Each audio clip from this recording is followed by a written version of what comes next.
নবী করিম সাল্লাল্লাহু আলাইহি সাল্লাম বিড়াল সম্পর্কে বলেছেন, ফাইন্নাহা মিনাত তাওয়াফিনা আলাইকুম আত-তাওয়াফাত।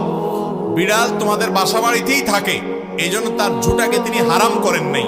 বিড়াল যদি কোনো কিছুতে মুখ দেয়, তাহলে কুকুর মুখ দিলে যেরকম হারাম হয়ে যায়, নাপাক হয়ে যায়, বিড়াল যদি মুখ দেয়, বিড়ালের ঝুঁটা কি হয় না, নাপাক হয় না।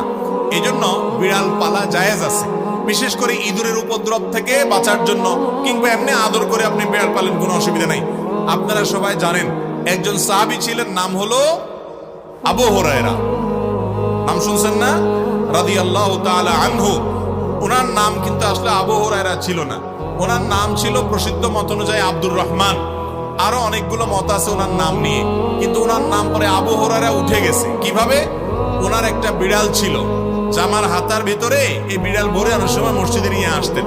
তো একবার নবী করিম সাল্লাল্লাহু আলাইহি ওয়াসাল্লাম তার বিড়াল দেখে, তার সবসময় তার সাথে সাথে বিড়ালটা থাকে, এটা দেখে তাকে বললেন, ও বিড়ালের বাপ। আবু হুরায়রা মানে বিড়ালের বাপ। এরপর থেকে ওনার নাম হয়ে গেছে কি? বিড়ালের বাপ। আসলে কি তিনি বিড়ালের বাপ ছিলেন? এটা কথার কথা হয়ে গেছে, রাসূল আকরাম সাল্লাল্লাহু আলাইহি ওয়াসাল্লাম মজা করে বলেছিলেন।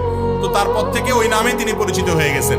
তাহলে তিনি যেহেতু বিড়াল পালতেন, নবী সাল্লাল্লাহু আলাইহি ওয়াসাল্লাম দেখেও বরং রসিকতা করেছেন, কোনো নিষেধ করেন না। তাহলে বোঝা গেল আমাদের বাসা বাড়িতে বিড়াল পালা কোনো অসুবিধা নাই।